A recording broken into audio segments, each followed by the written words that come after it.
Hi students, आज अपना topic है लुईस का डार्ट स्ट्रक्चर और साथ में हम सीखेंगे फार्मल चार्ज कैसे कैलकुलेट करते हैं। अर्थात इसके हम पहले हमने इस यूनिट में लुईस का डार्ट स्ट्रक्चर सिर्फ एटम के लिए सीखा था, लेकिन हम अभी के सेशन में सीखेंगे कि लुईस का डार्ट स्ट्रक्चर जो अणु होते हैं या फिर आयंस होते हैं उनके लिए हम कैसे बना पाएंगे। और साथ में जब डार्ट स्ट्रक्चर बनाएंगे तो उसमें क्या है, कुछ दिक्कतें होती थी बनाने में, तो उसके लिए एक फार्मल चार्ज का कॉन्सेप्ट आया था। उसके बारे में पढ़ेंगे क्या है वास्तव में फार्मल चार्ज और किस तरीके से उसको कैलकुलेट किया जाता है। तो लुईस का डार्ट स्ट्रक्चर जानने से पहले उसमें कुछ कुछ शब्दावली आने वाले हैं, उनको पहले समझ लेते हैं कि उनका अर्थ क्या होने वाला है। उसके बाद फिर उसका रूल्स पढ़ेंगे और साथ में स्ट्रक्चर प्रैक्टिस करेंगे। जैसे कि लुईस का डार्ट स्ट्रक्चर हम पहले भी पढ़ चुके हैं, लेकिन सिर्फ परमाणु के लिए। और उसमें हमने क्या पढ़ा था कि कोई भी जो एटम या परमाणु होता है उनकी अंतिम कक्षा या जिसको वैलेंस सेल या फिर आउटर ऑर्बिट बोलते हैं, उनमें जो इलेक्ट्रॉन रहता था उसको बिंदु के रूप में दिखाते थे। ये लुईस का डॉट स्ट्रक्चर, लुईस की बिंदु संरचना होती थी। लेकिन अणु के केस में भी ऐसी होगा, लेकिन उसमें ध्यान देना यह है कि अणु के केस में अष्टक पूरा होना चाहिए या फिर हाइड्रोजन जैसे चीज़ों के लिए उसका डुप्लेट पूरा होना चाहिए। डुप्लेट अर्थात दो इलेक्ट्रॉन वाली स्थिति, अर्थात परमाणु दो टाइप की स्थिति में स्थायी माने जाएंगे, स्टेबल माने जाएंगे। या तो उनके पास दो इलेक्ट्रॉन हो हीलियम जैसे, या फिर बाकी जो शून्य समूह के तत्व होते हैं नियान, आर्गन, क्रिप्टॉन, ज़ेनान जैसे, कि उनके पास 8 इलेक्ट्रॉन हो। तो ऐसा हर परमाणु बनने का प्रयास करेंगे। तो ये तो सामान्य हमने पढ़ा था कि प्रत्येक परमाणु अंतिम कक्षा में 8 इलेक्ट्रॉन रखने का प्रयास करते हैं, जिसको ऑक्टेट कहा जाता है या फिर अष्टक कहा जाता है, या फिर दो इलेक्ट्रॉन, या जिसको फिर डुप्लेट कहते हैं। डुप्लेट मतलब दो इलेक्ट्रॉन, और दो इलेक्ट्रॉन किनके पास होता है, हीलियम के पास होता है। मतलब जिसके पास 8 इलेक्ट्रॉन का स्थिति नहीं बनेगा तो वो दो इलेक्ट्रॉन रखना चाहेंगे, या फिर जिसके पास 8 इलेक्ट्रॉन का स्थिति बनने की स्थिति रहेगा तो वो फिर अष्टक पूरा करना चाहेंगे, और ये स्थिति बनेगा शून्य समूह में। अब हम लोग जब अष्टक बनाना सीखेंगे, अर्थात लुईस का डॉट स्ट्रक्चर किसी भी अणु के लिए, तो हमको एक शब्द मिलेगा संयोजी कक्षा या अंतिम कक्षा। तो संयोजी कक्षा को वैलेंस सेल कहते हैं और अंतिम कक्षा को भी वही वैलेंस सेल ही कहते हैं या आउटर ऑर्बिट। परमाणु का जो लास्ट ऑर्बिट होता है उसको कहा जाता है अंतिम कक्षा। जैसे एग्जाम्पल के रूप में हम इसके पहले भी इनको समझ चुके हैं। एक एग्जाम्पल जैसे मैं लिख दिया कार्बन, परमाणु क्रमांक 6, तो इसका अंतिम कक्षा ये 4 होगी। इसका जो इलेक्ट्रॉन रहेगा इसको हम संयोजी इलेक्ट्रॉन या वैलेंस इलेक्ट्रॉन कहेंगे। तो ये याद रखना है, सेल तो कहलाएगा वैलेंस सेल या संयोजी कक्षा, और इस इलेक्ट्रॉन को बोलेंगे वैलेंस इलेक्ट्रॉन या संयोजी इलेक्ट्रॉन। इसी प्रकार और भी दूसरी चीज़ों का, जैसे नाइट्रोजन परमाणु क्रमांक 7, तो 2 और 5, तो इसमें 5 नियान के केस में क्या हो जाएगा, नियान 10 होता है, तो 2 और 8, तो ये इसका वैलेंस सेल है या आउटर ऑर्बिट, जिसको अंतिम कक्षा भी कहते हैं। और ये वैलेंस इलेक्ट्रॉन भी इसको कहा जाता है। चूंकि कक्षा अंतिम है इसलिए उसमें जो इलेक्ट्रॉन है उनको अंतिम इलेक्ट्रॉन, मतलब अंतिम कक्षा के इलेक्ट्रॉन, या फिर उसको वैलेंसी इलेक्ट्रॉन कह देते हैं या संयोजी इलेक्ट्रॉन। तो उम्मीद है यहाँ तक आपने ये कॉन्सेप्ट समझ लिया होगा कि वैलेंसी सेल क्या होता है और वैलेंस इलेक्ट्रॉन क्या होता है। ये वैलेंस इलेक्ट्रॉन है क्योंकि अंतिम कक्षा में ये इलेक्ट्रॉन है, इसलिए इनको वैलेंस इलेक्ट्रॉन बोल रहे हैं, और जो सेल है उसको वैलेंस सेल बोलते हैं। अब संयोजी इलेक्ट्रॉन को कॉन्सेप्ट तो आपने समझ लिया होगा। जैसे इसमें कार्बन के केस में संयोजी इलेक्ट्रॉन 4 है क्योंकि ये संयोजी कक्षा है, अर्थात अंतिम कक्षा है, वैलेंस सेल है। नाइट्रोजन के केस में क्या है ये चीज़, ये है 5, और नियान के केस में ये क्या है, ये है 8। तो उम्मीद है यहाँ तक का कॉन्सेप्ट समझ लिया होगा। अब देखिए एकांकी इलेक्ट्रॉन युग्म को अंग्रेजी में बोलते हैं लोन पेयर, और इसको कैपिटल एल और पी इस तरीके से दिखाते हैं, या फिर स्मॉल एल और पी इस तरीके से दिखा सकते हैं लोन पेयर को। अब लोन पेयर किसको बोलते हैं, जब जो एटम है वो बंध बनाते रहते हैं, तो बंध बनाने के बाद अर्थात बॉन्ड फॉर्मेशन के बाद जो इलेक्ट्रॉनों का जोड़ा बच जाता है, अर्थात पूरा सेट में दो दो इलेक्ट्रॉन, तो उन जोड़े को हम बोलते हैं एकांकी इलेक्ट्रॉन युग्म या लोन पेयर। और बॉन्ड पेयर किसको बोलेंगे, बंध युग्म, जिसको हिंदी में कहते हैं बॉन्ड पेयर। मतलब वे इलेक्ट्रॉन किसी भी एटम के या परमाणु के जो कि बंध बनाने में भाग लेते हैं, अर्थात पार्टिसिपेट करते हैं, तो उनको कहते हैं बॉन्ड पेयर। और जब हम लोन पेयर और बॉन्ड पेयर समझ जाएंगे तो समझ लीजिए कि किसी भी अणु या आयन का हमने लुईस स्ट्रक्चर बनाना सीख लिया है। और लुईस स्ट्रक्चर इंपॉर्टेंट है, उसी के आधार पर फार्मल चार्ज का कैलकुलेशन भी हम सीखेंगे। ठीक है, अब इसको जानते हैं कि लोन पेयर और बॉन्ड पेयर कहाँ पे होता है। बॉन्ड पेयर को बीपी से दिखाते हैं बॉन्ड पेयर, या फिर इसी को ऐसा बी डॉट पी ऐसा दिखा सकते हैं, अर्थात कैपिटल या स्मॉल दोनों में भी दिखाया जा सकता है, चलता है उससे। जैसे एक एग्जांपल लिया मैं वाटर का, और वाटर का निर्माण हुआ होगा तो ये इस तरीके से होता है, एक ऑक्सीजन हो गया और ये हाइड्रोजन और ये हाइड्रोजन। और लुईस के डार्ट स्ट्रक्चर अर्थात बिंदु संरचना में जो भी परमाणु रहता था उनके अंतिम कक्षा है जिसको वैलेंस सेल बोलते हैं, उनके इलेक्ट्रॉनों को लिया जाता था। अब ऑक्सीजन इस केस में देखिए वाटर कैसे बना होगा, ऑक्सीजन बीच में और साइड साइड में हाइड्रोजन। अब इसको ऐसा ही क्यों रखते हैं और दूसरे तरीके से क्यों नहीं रख सकते, इसको हम इसके रूल्स में पढ़ेंगे। अभी फिलहाल हम ये बंध युग्म अर्थात बॉन्ड पेयर और लोन पेयर को समझ लेते हैं इसके एग्जाम्पल से। देखिए इसमें ऑक्सीजन का परमाणु क्रमांक होता है 8, और इसके अंतिम कक्षा में कितने इलेक्ट्रॉन, 6 इलेक्ट्रॉन, और हाइड्रोजन के पास सिर्फ 1 इलेक्ट्रॉन होता है क्योंकि परमाणु क्रमांक 1 है, उसका अंतिम और वही शुरू कक्षा है, और उसके पास 1 इलेक्ट्रॉन। अब हर परमाणु क्या है, अपना 8 इलेक्ट्रॉन रखने का प्रयास करते हैं।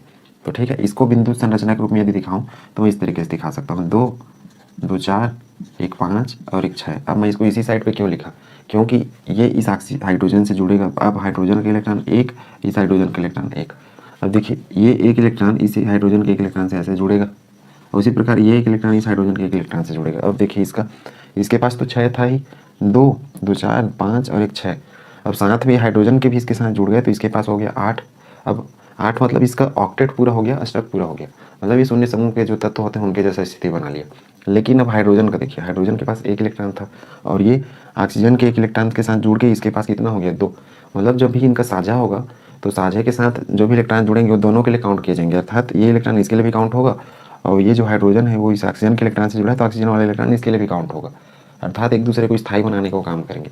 अब हाइड्रोजन के पास एक इलेक्ट्रॉन था तो ऑक्सीजन के एक इलेक्ट्रॉन से जुड़ के कितना हो गया, 2 हो गया, और 2 अर्थात हीलियम जैसे बन गया। हीलियम किसका, शून्य समूह का सदस्य है, अर्थात इसका बन गया डुप्लेट और इसका बन गया ऑक्टेट। ऑक्टेट मतलब 8 इलेक्ट्रॉन और डुप्लेट मतलब 2 इलेक्ट्रॉन की स्थिति। इस तरीके से दोनों स्थायी हो गए। अब इसमें हम लोन पेयर और बॉन्ड पेयर अर्थात एकांकी इलेक्ट्रॉन युग्म और बंध इलेक्ट्रॉन युग्म ये काउंट कैसे करेंगे। तो देखिए लोन पेयर यदि देखें अर्थात जोड़ा मतलब एकांकी इलेक्ट्रॉन युग्म, तो देखिए 1 और ये 2, टोटल 2 जोड़ा है, एक जोड़ा ये और एक जोड़ा ये, तो टोटल लोन पेयर कितने हो गए, 2। और बॉन्ड पेयर की बारी, बॉन्ड पेयर यदि काउंट करें हम लोग मतलब इस बंध में पूरे टोटल में, तो ये लोन पेयर और बॉन्ड पेयर एक पर्टिकुलर एटम के लिए भी काउंट किए जाते हैं, अर्थात इस ऑक्सीजन के लिए भी हम काउंट कर सकते हैं और ये पूरे अणु के लिए भी काउंट कर सकते हैं। तो अभी मैं फिलहाल अणु के लिए काउंट करना सिखा रहा हूँ, बाकी फिर हम लोग एक एक परमाणु के लिए भी काउंट करना सीखेंगे। जैसे देखिए ये तो लोन पेयर, इसमें टोटल कितना, एक ये हो गया और एक ये, अर्थात एक एक जोड़ा मतलब टोटल 2 जोड़ा हो गया, इसलिए लोन पेयर 2 अर्थात एकांकी इलेक्ट्रॉन युग्म 2। अब बॉन्ड पेयर कितना है, बॉन्ड पेयर देखिए जो बंध में भाग ले रहे हैं, तो ये 1 2 ये हुआ और 2 ये, टोटल 4 है और 4 मतलब कितना, 2 जोड़ा, एक जोड़ा में 2 इलेक्ट्रॉन, तो बॉन्ड पेयर भी कितने हो गए, 2।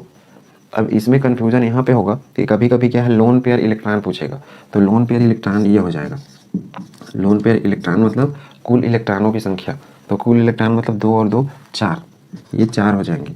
मैं देखिए दोनों में अलग अलग, लोन पेयर मतलब सिर्फ जोड़ा होता है और लोन पेयर इलेक्ट्रॉन यदि लिख देता है तो उसका अर्थ है कि हम एक एक इलेक्ट्रॉन को इसका काउंट कर रहे हैं, 1 2 3 4। और उसी प्रकार बॉन्ड पेयर इलेक्ट्रॉन यदि लिखें तो इसी का सीधा डबल, बॉन्ड पेयर इलेक्ट्रॉन मतलब ये 2 और ये 2, टोटल कितना हो गए 4। तो उम्मीद है ये चीज़ आपने समझ लिया होगा कि लोन पेयर यदि लिखते हैं तो हम सिर्फ सेट में लिखेंगे, उनका कितना सेट बन रहा है 2 2 का, और बॉन्ड पेयर भी वैसे ही सेट गिनेंगे। और यदि मान लो उसके इस नाम के सामने इलेक्ट्रॉन भी जुड़ जाता है, lone pair electron, bond pair electron, तो हम उसको सेट ना गिनने के बजाय क्या करेंगे, उनके इलेक्ट्रॉनों की संख्या भी गिनेंगे, अर्थात इसका ठीक डबल हो जाएगा इस सेट का। जैसे ये 2 है तो 2 दूनी 4 हो गया, एक सेट में 2 हिसाब से, बॉन्ड पेयर 2 है तो इसका भी 2 दूनी 4 हो गया। तो उम्मीद है चीज़ आपने अच्छा समझ लिया होगा, इसको पहले नोट करिए। इसके बाद हम पढ़ते हैं लुईस डार्ट स्ट्रक्चर का नियम। किसी भी अणु का लुईस डार्ट स्ट्रक्चर बनाने के लिए उसके अलग अलग रूल्स है। उसमें पहला रूल्स है, देखिए हम लोग उसमें तय करेंगे सेंट्रल एटम अर्थात केंद्रीय परमाणु किसको बनाएंगे, इसके पहले हमने पढ़ा हुआ था लुईस डार्ट स्ट्रक्चर किसी भी एटम या परमाणु का, तो उसमें सेंट्रल एटम के लिए दिक्कत नहीं होता था क्योंकि वो चीज़ें सिंगल होती थी। अब यहाँ पे हम अणु का बनाना सीख रहे हैं तो अणु में एक से अधिक परमाणु होंगे, तो उसमें हम एक मेन चीज़ चुनेंगे, जो मुख्य टाइप का चुनेंगे उसको हम बोलेंगे सेंट्रल एटम। अब उसके लिए कंडीशन है सेंट्रल एटम या केंद्रीय परमाणु के लिए हम उस एटम को चुन लेंगे अणु में से जिसकी विद्युत ऋणात्मकता सबसे कम हो, लेकिन हाइड्रोजन नहीं होनी चाहिए। हाइड्रोजन कभी भी सेंट्रल एटम नहीं बनेगा, या हाइड्रोजन फैमिली के जो आते हैं जैसे फ्लोरीन क्लोरीन ब्रोमीन, वो भी कभी सेंट्रल एटम का काम नहीं करेंगे, कंडीशन याद रखना है। दूसरा जिसकी संख्या कम हो, तीसरा आकार में बड़ा हो, चौथा है बहुबंध बनाने की क्षमता। तो मुख्य रूप से हम ये पहला और ये तीसरा, इस आधार पर हम डिसाइड कर पाएंगे कि कौन सेंट्रल एटम बनेगा। जैसे एग्जांपल मैं लिख रहा हूँ, जैसे NH3 है, NH3 के यदि हमको लुईस डार्ट स्ट्रक्चर बनाना है अर्थात लुईस की बिंदु संरचना बनानी है, तो यहाँ पे ये जो N है ये सेंट्रल एटम का काम करेगा। जैसे CO2 है तो CO2 में ये कार्बन सेंट्रल एटम का काम करेगा। क्यों? क्योंकि ऑक्सीजन की विद्युत ऋणात्मकता अधिक है और यहाँ पे हमने क्या पढ़ा है, विद्युत ऋणात्मकता सबसे कम होनी चाहिए, तो इन दोनों में कार्बन की कम है इसलिए। उसी प्रकार H2O में, अब देखिए विद्युत ऋणात्मकता कम तो इसमें हाइड्रोजन का है, लेकिन हाइड्रोजन और हाइड्रोजन को कभी भी ये क्या है सेंट्रल एटम में कभी नहीं बनेंगे, अंतिम छोर पर जुड़ेंगे, तो इस वजह से यहाँ पे कौन बनेगा सेंट्रल एटम, ये ऑक्सीजन। इसी प्रकार और भी ढेरों एग्जाम्पल हैं, जैसे CO3 2-, तो इसमें ये कार्बन सेंट्रल एटम का काम करेगा। इसी प्रकार जब हम स्ट्रक्चर बनाना शुरू करेंगे तो और क्लियर हो जाएगा, मतलब हम केंद्रीय परमाणु या सेंट्रल एटम उसको चुनेंगे जिसकी विद्युत ऋणात्मकता कम हो सिवाय हाइड्रोजन के, और साथ में यदि फ्लोरीन भी रहता है जिसकी विद्युत ऋणात्मकता अधिक होती है, तो उसको हम कभी भी सेंट्रल एटम नहीं लेंगे अर्थात केंद्रीय परमाणु नहीं मानेंगे। जैसे इस एग्जाम्पल में और जैसे संख्या में भी कम हो तो संख्या में इसमें देखिए संख्या के आधार पर भी डिसाइड कर सकते हैं। कार्बन एक है, ऑक्सीजन एक है, यहाँ भी कार्बन एक, नाइट्रोजन एक। तो इस संख्या भी कम होनी चाहिए और विद्युत ऋणात्मकता भी उसकी क्या होनी चाहिए, कम होनी चाहिए। तो इस आधार पर डिसाइड कर पाएंगे, मतलब ये दोनों पॉइंट के आधार पर कि सेंट्रल एटम कौन से हैं। अब इसका तीसरा पॉइंट देखिए कि ऑक्सीजन हमेशा अंतिम छोर पर द्विबंध या उप सहसंयोजक बॉन्ड अर्थात डबल बॉन्ड या फिर कोऑर्डिनेट बॉन्ड, इसको बोलते हैं कोऑर्डिनेट बॉन्ड। कोऑर्डिनेट बॉन्ड, अब ये कोऑर्डिनेट बॉन्ड क्या है? इस कोऑर्डिनेट बॉन्ड एक प्रकार से सहसंयोजक बॉन्ड का एक स्पेशल टाइप है। ठीक है, इसके बारे में हम लिख लेते हैं कोऑर्डिनेट बॉन्ड। इसको डेटिव बॉन्ड भी कहते हैं, डेटिव बॉन्ड। डेटिव मतलब दान करने वाला होता है। अब इसका अर्थ क्या होता है कि जब एक परमाणु अर्थात एक एटम केवल इलेक्ट्रॉन दान करे, मतलब एक दान करेगा और दूसरा लगातार ग्रहण करेगा अर्थात लेते जाएगा, तब उस प्रकार का जो बंध बनेगा उसको हम बोलेंगे कोऑर्डिनेट बॉन्ड। ये विशेष प्रकार का सहसंयोजक बंध होता है अर्थात कोवेलेंट बॉन्ड का एक विशेष प्रकार है। और अष्टक अर्थात ऑक्टेट पूरा करने के लिए बंध का निर्माण होता है और इसका निशान दिखाते हैं इस तरीके से।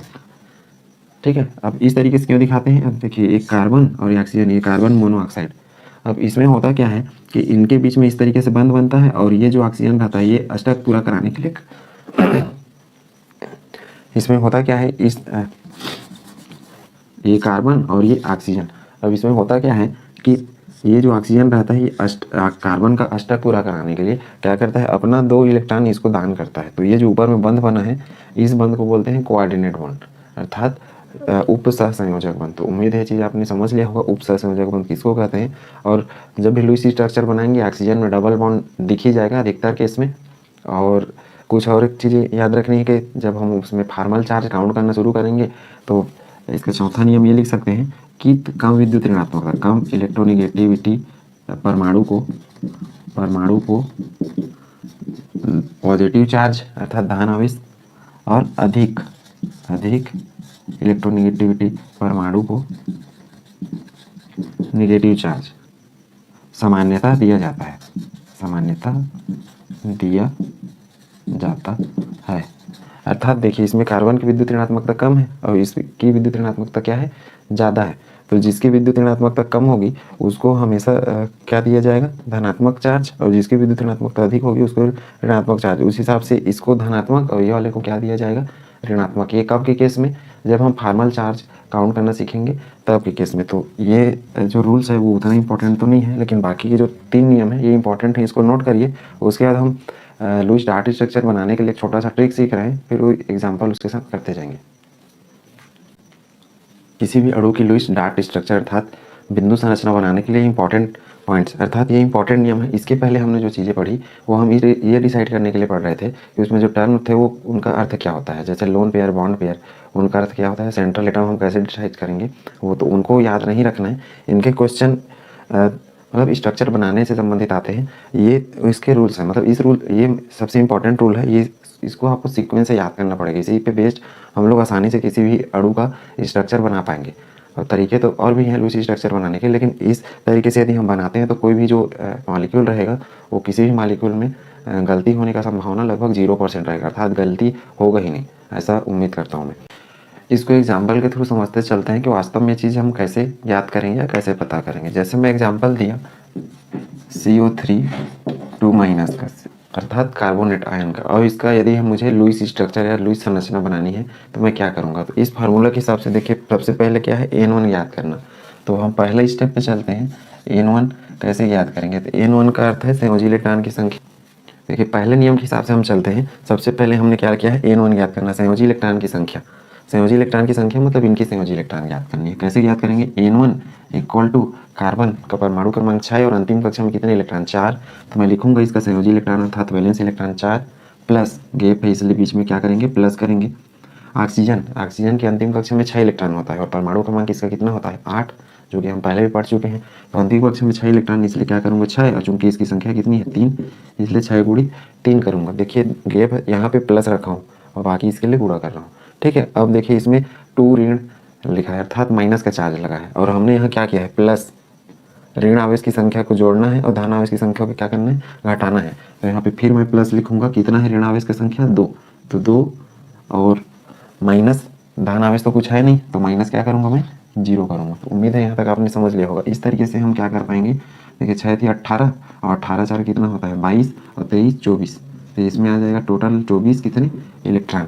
तो उम्मीद है ये चीज़ आपने समझ लिया होगा। इसमें देखिए इसका 4 और इसका 1 का 6 और 3 का 6 थी 18 हो गया, 19 20 और इसका मिला के 4 24। तो इस तरीके से हम क्या ज्ञात करेंगे, N1 ज्ञात करेंगे, मतलब अंतिम कक्षा के इलेक्ट्रॉनों को, संयोजी इलेक्ट्रॉन। ठीक, अब इसका हम चूंकि लुईस संरचना ज्ञात कर बनाने वाले हैं, तो इस तरीके से N1 हमने ज्ञात कर लिया 24। अब N2 कैसे ज्ञात करेंगे, N2 ज्ञात करेंगे हाइड्रोजन परमाणु की संख्या इंटू 2 प्लस अन्य परमाणु की संख्या। अब दूसरा अपना पॉइंट है N2, तो N2 हाइड्रोजन परमाणु की संख्या, देखिए इसमें हाइड्रोजन परमाणु है नहीं है, तो हम क्या लिखेंगे 0 और इंटू 2, तो इंटू 2 और उसके बाद क्या है प्लस, प्लस के निशान, इसको समझते जाएंगे ना। अन्य परमाणु की संख्या, अन्य परमाणु मतलब हाइड्रोजन के बाद, तो हाइड्रोजन तो है नहीं लेकिन अन्य परमाणु है। देखिए एक कार्बन है और 3 ऑक्सीजन है, तो टोटल कितने हो गए, ये 3 और ये 4, टोटल हो गए 4 अन्य परमाणु गुणा 8, गुणा 8। तो इस तरीके से क्या हो जाएगा 8 चौक 32, क्योंकि ये तो 0 हो जाएगा 2 गुणी 0 में। ठीक है, तो उम्मीद है ये आपने समझ लिया होगा N2 कैसे ज्ञात करना है। हाइड्रोजन रहता तो यहाँ हाइड्रोजन की संख्या लिखते, और अन्य के लिए हमने क्या लिखा है, अन्य मतलब ये कार्बन 1 और ऑक्सीजन 3, तो 3 और 1 4 कर दिया। ठीक है, ये दूसरा N2 ज्ञात करने का तरीका। अब तीसरा देखते हैं, तीसरा हम N3 ज्ञात करेंगे। N3 कैसे ज्ञात करना है, N3 इक्वल टू क्या है N2 minus N1, N2 minus N1। अब N2 माइनस N1 मतलब 32 ऋण 24, तो कितना आएगा 32 ऋण 24 में टोटल 8, घटा के देख लेंगे 12 में से 4 गया 8 और ये 3। ठीक है, तो उम्मीद है ये N3 वाला भी समझ गए होंगे। इससे हमको क्या पता चलेगा, N3 से हमको पता चलेगा बॉन्डेड इलेक्ट्रॉन की संख्या, अर्थात कितने इलेक्ट्रॉन बंध बनाने वाले हैं, मतलब एक दूसरे से जुड़ के बंध बनाने वाले हैं। और एक चीज़ और ध्यान रखना कि एक जो बंध बनता है ऐसा, ये 2 इलेक्ट्रॉनों से बना होता है। इस तरीके से फर्स्ट और सेकंड, मतलब सामान्य जो सहसंयोजक बंध बनता है वो 2 इलेक्ट्रॉनों से बने रहता है। तो ये याद रखेंगे क्योंकि हम सहसंयोजक बंध के लिए ही पढ़ रहे हैं लुईस डार्ट स्ट्रक्चर। तो N3 उम्मीद है ये चीज़ निकालना आपने सीख लिया होगा। अब चौथा ए ज्ञात करना, चौथा ए कैसे ज्ञात करेंगे, ए इक्वल टू होता है N3/2। N3 मतलब इतने इलेक्ट्रॉन तो बंध बनाने वाले हैं, और एक बंध में हमने क्या लिखा है, एक बंध में 2 इलेक्ट्रॉन होते हैं। तो इसी का हम क्या कर रहे हैं, ए ज्ञात करने के लिए N3/2, N3 मतलब 8/2। इस तरीके से कितना बंध बन जाएगा 4। तो हम इसी को क्या बोलेंगे, इसी को बोल देंगे बॉन्ड पेयर। बॉन्ड पेयर मतलब बंध इलेक्ट्रॉन युग्म, जो कि मैं पहले बताया था, वीडियो को पीछे रिवर्स करके देख सकते हैं। लोन पेयर और बॉन्ड पेयर हमने सीखा था कि जो बंध बनाने में भाग ले उनको बोलते हैं बॉन्ड पेयर, और जो बंध बनाने में भाग ना लिया था जो बच जाए उनको बोलते हैं लोन पेयर। तो ये बॉन्ड पेयर पता चल जाएगा हमको, मतलब 8 इलेक्ट्रॉन मतलब कितने जोड़ा, 4 जोड़ा। तो हमने इस तरीके से बॉन्ड पेयर पता कर लिया, जिसको हम ए से डिनोट कर रहे हैं। ठीक है, और बंध की संख्या अर्थात 4 जोड़ा बंध है, अर्थात मतलब 8 इलेक्ट्रॉन है तो कितना 4 बंध बनेगा, बॉन्ड मतलब 4 बॉन्ड पेयर, अर्थात टोटल 4 लाइनें बनेंगी, ये है इसका अर्थ। ठीक है, तो बंध की संख्या हो गई 4 और बॉन्ड पेयर भी 4 हो गए। बॉन्ड पेयर मतलब ऐसा है 2-2 इलेक्ट्रॉन। अब बॉन्ड पेयर 4 का अर्थ इस तरीके से 4 रहेगा, तो ये सामान्य 4 वगैरह में खींचूंगा तो 4 बंध भी मिलेंगे हमको, तो उसी को दूसरे तरीके से बॉन्ड पेयर भी बोल देते हैं। तो उम्मीद है चीज़ आपने सीख लिया होगा, समझ लिया होगा। अब देखिए N4 कैसे याद करेंगे, अपना 5वां पॉइंट N4 याद करना। N4 equal to N1 minus N3। N1 हमने मान कितना निकाला है 24 और N3 कितना है 8। तो N4 के लिए देखिए N1 माइनस N3, तो ये क्या हो जाएगा N1 लिख रहे हैं हम लोग 24 और ये 8, तो 24 में से 8 गया कितना 24 में से 8 गया 16। ठीक है, इस तरीके से ये आ गया 16 इलेक्ट्रॉन। और ये किस चीज़ को बताता है, बंध में भाग ना लेने वाले इलेक्ट्रॉन, अर्थात जो अयुग्मित मतलब जो लोन पेयर बनने वाले हैं उन इलेक्ट्रॉनों की संख्या है वास्तव में। अब इसके द्वारा हम लोग जो छठवां अपना पॉइंट है वो पता कर लेंगे, बी ज्ञात करना। बी अब कैसे ज्ञात करना है, ये तो बंध में भाग ना लेने वाले इलेक्ट्रॉन है 16, जैसे ये बंध में भाग लेने वाले थे 8, बंध में भाग ना लेने वाले हैं 16। अब देखिए बी कैसे ज्ञात करेंगे, बी ज्ञात करेंगे हम लोग N4/2। N4 क्या है अपना 16 और बटा 2, और ये कितना आ गया 8। तो 8 क्या आ गया, 8 आ गया अपना लोन पेयर, इसको बोलेंगे LP लोन पेयर, अर्थात जो बंध में भाग नहीं लेने वाले हैं, इनकी संख्या 8 रहेगी और बॉन्ड पेयर मतलब जो बंध में भाग लेने वाले हैं उनकी संख्या 4, अर्थात 4 बंध बनेंगे और 8 इलेक्ट्रॉन ऐसे ही खाली पड़े रहेंगे। इस तरीके से बनेगा अपना इसका स्ट्रक्चर। अब इतना हम लोग कर लेंगे तो हमको लोन पेयर और बॉन्ड पेयर तो पता चल गया, इस तरीके से इलेक्ट्रॉन भी पता चल गए। एक लोन पेयर मतलब एक जोड़ा हो गया, एक लोन पेयर मतलब एक जोड़ा, तो ये 8 जोड़ा हो गया इसलिए 16 इलेक्ट्रॉन आ गया। ये 4 जोड़ा हो गया इसलिए 8 इलेक्ट्रॉन आ गया। ठीक है, ये इलेक्ट्रॉन है और ये जोड़े में है, पेयर पेयर में। ठीक है, और साथ में जो हमारा स्ट्रक्चर बनेगा वो किन से बनेगा, वो हमारा स्ट्रक्चर बनेगा टोटल 24 इलेक्ट्रॉन से। 24 इलेक्ट्रॉन से कैसे बनेगा, देखिए ये हो गया अपना 4 बंध मतलब 8 इलेक्ट्रॉन, और ये हो गया 16 इलेक्ट्रॉन, तो 8 और 16 को जोड़ेंगे तो कितना आएगा 24। तो इस तरीके से 24 बनेगा। अब हम इसका शुरुआत कैसे करते हैं, सबसे पहले हमने पढ़ा है कि केंद्रीय परमाणु पता करना है, अर्थात सेंट्रल एटम। तो सेंट्रल एटम हम उसी को चुनेंगे उसमें जिसकी विद्युत ऋणात्मकता क्या हो, सबसे कम हाइड्रोजन को छोड़कर। अब देखिए कार्बन और ऑक्सीजन की इसकी विद्युत ऋणात्मकता कम है, कार्बन की, क्योंकि उनके अंतिम में 4 है, और ऑक्सीजन की विद्युत ऋणात्मकता हमेशा अधिक होगी क्योंकि उसके अंतिम में कितने हैं, 6 है। ये हमने पीरियाडिक प्रॉपर्टीज वाला जो यूनिट था उसमें पढ़ भी लिया है। तो ये हम रख रहे हैं कार्बन। अब ऑक्सीजन 3 बार है। ठीक है, तो ऑक्सीजन 3 बार है तो एक यहाँ ऑक्सीजन, दूसरा यहाँ ऑक्सीजन, तीसरा यहाँ ऑक्सीजन लगा देते हैं। ठीक, अब देखिए बॉन्ड पेयर कितने हैं अपने पास, 4। ठीक है, मतलब टोटल 4 बंध बनने वाले हैं। तो बारी बारी से लगा देते हैं। पहले तो हम देखते हैं बराबर बराबर मात्रा में डिस्ट्रीब्यूट होता है कि नहीं होता है। जैसे एक इसके ऊपर लगा दिया, दूसरा इसके ऊपर, तीसरा इसके ऊपर। ठीक है, अब एक बच गया, तो एक बच गया उसको किसी में भी लगा लो, क्योंकि तीनों ऑक्सीजन है एक जैसे। मैं यहाँ पे लगा लेता हूँ। ठीक है, कहीं भी लगा सकते हैं। मतलब इसका अर्थ क्या हुआ समझ रहे हैं, ये 2 इलेक्ट्रॉन 2 इलेक्ट्रॉन 4 हुआ, ये 2 इलेक्ट्रॉन 2 इलेक्ट्रॉन, ये भी 4 हो गया। टोटल 4 जोड़ा बन गया, 1 2 3 4। इसको बॉन्ड पेयर बोल रहे हैं। टोटल कितने इलेक्ट्रॉन हो गए, 8, क्योंकि एक बंध में 2 इलेक्ट्रॉन। इस तरीके से अब देखिए 8 लोन पेयर। अब इसको हम कैसे डिस्ट्रीब्यूट करेंगे, 8 लोन पेयर मतलब समझ रहे हैं 8 जोड़ा इलेक्ट्रॉन।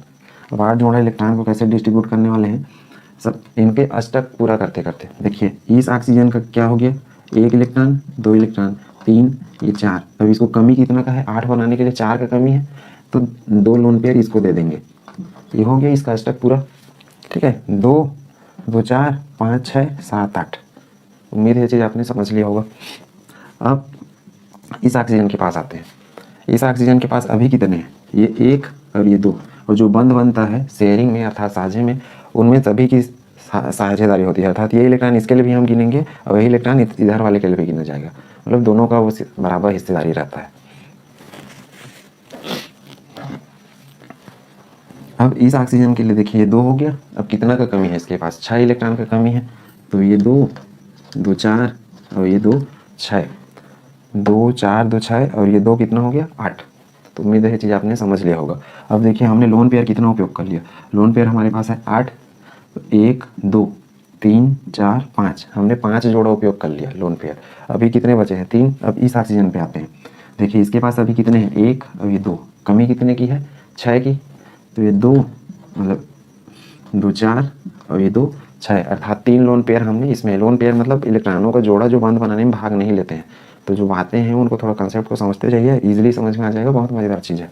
तो 2 4 2 6 और ये 2 8, इसका भी अष्टक पूरा हो गया। तो ये हमारा बन गया लूसी स्ट्रक्चर किसका, कार्बोनेट का, CO3 2-। अब ये माइनस चार्ज कैसे आया होगा, ये माइनस चार्ज को चेक करने के लिए हम इसके लिए बनाएंगे फार्मल चार्ज। मतलब फार्मल चार्ज डिसाइड करेंगे किसके ऊपर ऋण का, 3 तो है, 1 2 3 3 ऑक्सीजन। अब एक ऑक्सीजन के ऊपर इसमें मतलब 2 ऑक्सीजन के ऊपर ऋण आवेश आया होगा और एक पे छूटा होगा, तो कौन सा वो ऑक्सीजन है उसको चेक करने के लिए हम फार्मल आवेश पता करेंगे। क्योंकि लुईस स्ट्रक्चर में यही दिक्कत होता था कि ऋण आवेश या धन आवेश आने के बाद निशान धन या ऋण का किसके ऊपर लगने वाला है वो डिसाइड नहीं होता था। इसलिए फार्मल चार्ज का जो या फार्मल आवेश का कॉन्सेप्ट आया है वो इसके बाद हम सीख रहे हैं। तो उम्मीद है यहाँ तक सीख लिया होगा आपने। एक चीज़ काउंट करना भूल गया मैं, कार्बन, इसकी भी 8 हम काउंट कर लेते हैं। देखो 2 4 5 6 7 8। ठीक है, उम्मीद है सीख लिया होगा आपने। ये पहला एग्जाम्पल जो कि मैं इसके बेस पे कर रहा था, इसको अच्छा से नोट कर लें। बाकी क्वेश्चन भी हम इसी के बेस पे करेंगे, लेकिन इसमें मैं अभी ऋण वाला जो निशान है 2- का ये लगाया नहीं हूँ। उसके लिए फार्मल चार्ज में अभी सिखाऊंगा कराना। बाकी सभी का हम ऐसे स्टेप बाय स्टेप करते जाएंगे। इसको पहले नोट करिए। उम्मीद है यहाँ तक का कॉन्सेप्ट आपने अच्छा से समझ लिया होगा। अब हम इसमें चूंकि 2- था तो फार्मल चार्ज काउंट करना सीख रहे हैं। फार्मल चार्ज के लिए फार्मूला है, हम फार्मल चार्ज किसको बोलते हैं, हिंदी में फार्मल आवेश कहते हैं इसको। लुईस संरचना में जो इनके ऊपर चार्ज लगाए जाते हैं, अर्थात पर्टिकुलर किसी ये परमाणु या एटम के ऊपर में ठीक है, उनको बोलते हैं फार्मल चार्ज। काउंट करने का तरीका है फार्मल चार्ज, जिसको एफसी से दिखाते हैं, संयोजी इलेक्ट्रॉन अर्थात जो एटम के अंतिम कक्षा में इलेक्ट्रॉन है उसकी संख्या, ऋण लोन पेयर इलेक्ट्रॉन अर्थात जो बंध में भाग नहीं लेते उन इलेक्ट्रॉनों की संख्या, -1/2 बॉन्ड पेयर इलेक्ट्रॉन अर्थात जो बंध में भाग लेते हैं उन इलेक्ट्रॉनों की संख्या। अब जो मैं कार्बोनेट का लुईस स्ट्रक्चर बना रहा था, लुईस स्ट्रक्चर तो हमने ये पूरे तरीके से बना लिया। यहाँ पे देखिए बॉन्ड पेयर मतलब ये जोड़े में है, लेकिन इसके ऊपर में जो है ये बॉन्ड पेयर इलेक्ट्रॉन है, बॉन्ड पेयर इलेक्ट्रॉन, क्योंकि बॉन्ड पेयर क्या है, बंध बनाएंगे, और जो इलेक्ट्रॉन है वो एक बंध में चूंकि 2 इलेक्ट्रॉन होते हैं इसलिए 4 बंध बन रहे हैं, इसलिए 8 इलेक्ट्रॉन है। तो बॉन्ड पेयर इलेक्ट्रॉन अलग है, मतलब उनकी संख्या है, और सिर्फ बॉन्ड पेयर लिखा रहता है मतलब उसका ठीक आधा हो जाएगा, मतलब उन इलेक्ट्रॉनों का आधा, इसलिए हम बट्टा 2 कर रहे हैं। अब ये देखिए लोन पेयर है, 8 लोन पेयर मतलब टोटल 16 इलेक्ट्रॉन। तो 16 इलेक्ट्रॉन किसके, लोन पेयर इलेक्ट्रॉन टोटल हैं 16, और सिर्फ लोन पेयर कितने हैं, 8 है। तो उम्मीद है चीज़ आपने समझ लिया होगा। अब यहाँ पे मैंने क्या लिखा है, लोन पेयर इलेक्ट्रॉन लिखा हूँ मतलब ऐसा, और बॉन्ड पेयर इलेक्ट्रॉन लिखा हूँ मतलब इस टाइप का, ना कि ये। ठीक है, तो ये क्लियर रखना, क्योंकि बॉन्ड पेयर देगा तब आपको ये फार्मूला में चेंजेस हो जाएगा थोड़ा सा। ठीक है, तो वो हम चेंजेस नहीं कर रहे हैं, हम लोग इस इलेक्ट्रॉन के जरिए समझ रहे हैं। अब देखिए यहाँ पे टोटल 1 2 3 4 एटम है, नंबरिंग कर देते हैं इनका अपनी सुविधा के लिए। जैसे चूंकि तीनों ऑक्सीजन है इसलिए नंबरिंग कर रहे हैं, अलग अलग रहते तो ज़रूरत नहीं पड़ती। जैसे मैं इसको 1 नंबर दे देता हूँ, इसको 2, इसको 3 और इसको 4। अब सभी का हम फार्मल चार्ज कैसे कैलकुलेट करेंगे, सूत्र से। तो देखिए ये ऑक्सीजन का मुझे यदि फार्मल चार्ज निकालना है तो मैं लिख दूंगा यहाँ पे FC1, 1 मतलब समझ रहे हैं इस ऑक्सीजन के लिए। अब कैसे कर रहे हैं, संयोजी इलेक्ट्रॉन, ऑक्सीजन के अंतिम कक्षा में कितने इलेक्ट्रॉन होते हैं, 6, तो 6 लिखूंगा क्योंकि परमाणु क्रमांक 8 है, तो 2 और 6 लिखेंगे उसको। तो अंतिम कक्षा में ऑक्सीजन का होता है 6। ऋण lone pair electron, lone pair कितने हैं, 1 2 3, लेकिन मैं यहाँ पे इलेक्ट्रॉन लिखा हूँ तो 2 4 2 6, टोटल 6 इलेक्ट्रॉन। ऋण 1/2 बॉन्ड पेयर इलेक्ट्रॉन। अब इसमें बॉन्ड पेयर इलेक्ट्रॉन कितने हैं, तो देखिए बंध मतलब बंध से जुड़ा हुआ, तो ये कितना है 2, तो गुणा 2। अब ये कितना हो जाएगा, 6 ऋण, और ये 6 ऋण क्या हो जाएगा, 1 हो जाएगा। ठीक है, 2/2 मतलब 2 एकम 2 हो जाएगा, तो 6 और 1 कितना, 7, तो 6 ऋण 7 हो गया, बराबर कितना आ गया, ऋण 1। अर्थात ये जो इसका स्ट्रक्चर है इसमें इसके ऊपर -1 चार्ज आने वाला है, ये है इसका अर्थ। अब ऐसा ही सेम देखिए ये भी है, अर्थात जो चौथा वाला निकालेंगे, देखिए दोनों सूत्र एक ही जैसे हैं, पहला और चौथा। तो जो FC4 रहेगा इसमें भी क्या आने वाला है, यही डाटा आने वाला है, -1। क्यों बोल रहा हूँ मैं, क्योंकि दोनों का स्ट्रक्चर एक जैसे है इसलिए। अब 3 को निकाल के देखते हैं, FC3 को, FC3 में क्या है, ऑक्सीजन, तो संयोजी इलेक्ट्रॉन कितना हो गया, 6, ऑक्सीजन है इसलिए, माइनस लोन पेयर इलेक्ट्रॉन, देखिए 2 और 2 4, तो 4 लिखूंगा -1/2। बॉन्ड पेयर इलेक्ट्रॉन कितने हैं, 2 और 2 4, 2 बंद है, एक बंद में 2 इलेक्ट्रॉन के हिसाब से 2 बंद, मतलब टोटल कितना हो गया 4।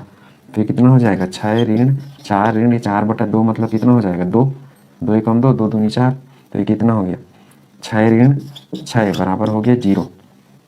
ठीक है, तो उम्मीद है ये चीज़ आपने समझ लिया होगा। अब इसको देखिए कार्बन का, FC2, कार्बन के लिए कैसे निकालेंगे, कार्बन के अंतिम कक्षा में इलेक्ट्रॉन होता है 4, क्योंकि परमाणु क्रमांक 6 होता है, minus lone pair electron, lone pair दिख रहा है कहीं पे, बिंदी वाले नहीं है, तो हम लिखेंगे 0 minus 1/2 bond pair, 1/2 bond pair कितने हैं, 2 4 5 6 7 8, सभी दिशा से जुड़ा हुआ है, तो मैं लिखूंगा 1/2 गुणा 8। तो ये क्या हो जाएगा, 4 ऋण 0 ऋण 8/2, तो ये क्या हो जाएगा 4 ऋण 4, क्योंकि 2 एकम 2 और 2 चौके 8 बराबर क्या हो जाएगा 0। तो ये निकल जाएगा अपना कार्बन के लिए, और ये निकल गया हमारा ऑक्सीजन के लिए, ये चौथे नंबर का, और ये पहले नंबर का। तो उम्मीद है ये चीज़ आपने समझ लिया होगा कैसे निकालना है। चूंकि यहाँ पे 2 बार ऋणात्मक है तो एक ऋण हम किसके ऊपर लगाएंगे, अब स्ट्रक्चर हमारा मॉडिफाई कैसे होगा, इस तरीके से, ये ऐसा, ये ऐसा, 2 4 2 6, 2 4 2 6, 2 2 4। अब हमने फार्मल चार्ज निकाल लिया, तो इसका उपयोगिता यही है कि इसके ऊपर हम ऋण 1 लगाएंगे, और यहाँ भी क्या करेंगे, इसमें भी ऋण 1 कर देंगे, अर्थात इसको हम कहाँ, यहाँ साइड पे कर सकते हैं, कहीं भी फर्क नहीं पड़ता उससे। तो एक फार्मल चार्ज इस पे लगेगा -1, एक फार्मल चार्ज इस पे, और ये कुछ नहीं रहेगा 0, ये भी कुछ नहीं रहेगा। तो उम्मीद है आपने फार्मल चार्ज निकालना सीख लिया होगा। और यहाँ पे जो रूल्स लिखा था वो रूल्स याद रखें। ये फार्मल चार्ज का फार्मूला है, ये नोट करना है आपको अच्छे से कि ये इम्पॉर्टेंट पोर्शन है बहुत ही ज़्यादा। इसी के बेस पे हम और दूसरा क्वेश्चन करेंगे। अब पुराना जो रूल्स है उसको प्रैक्टिस करें, मैं दूसरे और भी जो क्वेश्चन है उसको यहाँ पे बनाते चलता हूँ, उससे आपको अभ्यास हो जाएगा, प्रैक्टिस हो जाएगा। यहाँ पे जरूर याद रखें बॉन्ड पेयर मतलब सिर्फ जोड़ा पूछ रहा है, 4 जोड़ा, लेकिन बॉन्ड पेयर इलेक्ट्रॉन मतलब टोटल इलेक्ट्रॉनों की संख्या हो जाएगी वो, मतलब एक बंध में 2 के हिसाब से फिर वैसा हो जाएगा गुणा। और यहाँ पे मैं इलेक्ट्रॉन लिखा हूँ, ठीक है, संयोजी electron minus lone pair electron minus 1/2 bond pair electron, ठीक है। उम्मीद है चीज़ आपने अच्छे से समझ लिया होगा। पहले इसको नोट करिए, फिर दूसरा एग्जाम्पल देखते हैं। देखिए सबसे पहले NH3 है, पहला जो हमारा एग्जाम्पल है अमोनिया जिसको बोलते हैं NH3। इसकी लुईस स्ट्रक्चर कैसे बनेगी, तो हमारा पहला नियम हमने क्या किया था, N1 ज्ञात करना। N1 ज्ञात करना मतलब अंतिम कक्षा में इलेक्ट्रॉन या संयोजी इलेक्ट्रॉन। तो नाइट्रोजन का संयोजी इलेक्ट्रॉन कितना होगा, नाइट्रोजन का परमाणु क्रमांक 7, इस हिसाब से इसके संयोजी इलेक्ट्रॉन में 5 इलेक्ट्रॉन होंगे, प्लस हाइड्रोजन का कितना होता है 1, चूँकि 3 है इस हिसाब से 3, तो टोटल कितना हो गया 8 इलेक्ट्रॉन हो गया। अब हम N2 ज्ञात कर रहे हैं। N2 कैसे ज्ञात करना है, N2 हमने लिखा था कि हाइड्रोजन इंटू 2 मतलब हाइड्रोजन परमाणुओं की संख्या। अब देखिए हाइड्रोजन परमाणु कितना है 3 है, तो मैं लिखूंगा 3 गुणा 2 प्लस अन्य परमाणु गुणा 8। तो अन्य परमाणु कितना है, नाइट्रोजन है इसमें, तो 1 गुणा क्या है 8। अब इस तरीके से इसको जोड़ेंगे, देखिए 3 दूनी 6 और 6 और 8 कितना होगा 14, तो ये आ जाएगा 14। अब उसके बाद हमने क्या ज्ञात किया था N3 कैसे ज्ञात करते थे हम लोग, N2 माइनस N1 करते थे, N2 माइनस N1 करेंगे तो कितना हो जाएगा 14 में 8 घटाएंगे तो कितना हो जाएगा 14 में 8 घटाने के बाद ये बचेगा 6। अब इसके बाद हम पता करते थे N3 के बाद ये हमारा पहला रूल हो गया, ये दूसरा हो गया, ये तीसरा रूल हो गया। चौथा रूल में हम क्या पता करते थे, चौथा में हम A पता करते थे। A पता करने के लिए क्या कर रहे थे, हमने N3/2 कर रखा था, तो 6 बटा कितना हो जाएगा 2, तो कितना आ जाएगा 3, ठीक है। और इसको हमने क्या नाम दिया था, इसको हमने नाम दिया था बॉन्ड पेयर अर्थात बंधी। और ये क्या था, बॉन्ड पेयर इलेक्ट्रॉन, ठीक है। अब उसके बाद चौथा के बाद पांचवा स्टेप हमारा, हम N4 याद करेंगे। N4 कैसे याद करना है, N1 माइनस N3। N1 कितना है 8, और 8 में से 6 गया कितना 8 × 6 बराबर कितना हो जाएगा 2। अब इसके बाद हम छठवां जो पॉइंट था वो हम पता करते थे B, ठीक है। तो ये रूल्स आपको ये पता होने चाहिए। B पता करने के लिए हम क्या करते थे N4/2 करते थे, तो N4 कितना है 2/2 बराबर 1, और 1 क्या हो जाएगा अपना 1 हो जाएगा इसमें लोन पेयर, ठीक है। और ये क्या है, ये है लोन पेयर इलेक्ट्रॉन।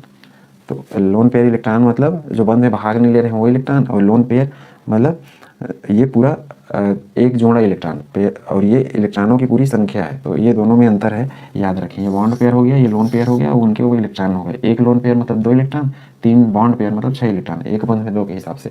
अब स्ट्रक्चर इनके हिसाब से हमको बॉन्ड पेयर लोन पेयर पता चल गया, और हमारा जो स्ट्रक्चर बनेगा अमोनिया का वो कितने इलेक्ट्रॉन से बनेगा, वो हमारा बनेगा 8 इलेक्ट्रॉन के आधार पर, ठीक है। तो ये याद रखें, इसमें प्लस माइनस रहता तब हम जोड़ने घटाने काम करते, जैसे हमने कार्बोनेट के केस में किया था, इसमें नहीं करेंगे। अब हमको इसमें सेंट्रल एटम चुनना है अर्थात केंद्रीय परमाणु। तो केंद्रीय परमाणु उसको चुनेंगे जिसकी विद्युत ऋणात्मकता कम, हाइड्रोजन को छोड़ के। अब बचा इसमें क्या, हाइड्रोजन तो है लेकिन नाइट्रोजन बच गया, तो नाइट्रोजन केंद्रीय परमाणु रहेगा ये, और बाकी ये हाइड्रोजन और ये हाइड्रोजन। अब देखिए कितना है हमारे पास, बॉन्ड पेयर 3 है, इस हिसाब से अपने पास बंध कितने बनेंगे 3, तो तीनों तरफ एक एक लाइन ऐसा खींच लो, सिंगल मतलब एक बंध में 2 इलेक्ट्रॉन के हिसाब से, ये 3 बॉन्ड पेयर हो गया। अब लोन पेयर कितना 1 है अपने पास। अब इसको हम कैसे डिसाइड करेंगे, तो देखिए हाइड्रोजन है वो हीलियम जैसे बनना चाहेगा, तो हाइड्रोजन का हम डुप्लेट कंप्लीट करेंगे, बाकी सब का हम ऑक्टेट मतलब बाकी हाइड्रोजन को छोड़ के बाकी केस में हम 8 इलेक्ट्रॉन पूरा करने का प्रयास करेंगे, और हाइड्रोजन के केस में 2 इलेक्ट्रॉन। तो हाइड्रोजन का देखिए ये 1 हो गया और ये 2, इस हाइड्रोजन का भी 1 और ये 2, इस हाइड्रोजन का भी 1 और ये 2, और बाकी देखिए नाइट्रोजन का कितना 2 4 2 6। अब इस एक लोन पेयर है तो इस नाइट्रोजन के ऊपर हम ये लोन पेयर लगाएंगे। इस तरीके से इसका स्ट्रक्चर बन गया ये NH3 का। तो उम्मीद है ये आपने लुईस स्ट्रक्चर समझ लिया होगा। अब फार्मल चार्ज कैसे कैलकुलेट करेंगे, तो फार्मल चार्ज हम कैलकुलेट कर लेते हैं। इनके लिए फार्मल चार्ज का अपना सूत्र क्या है,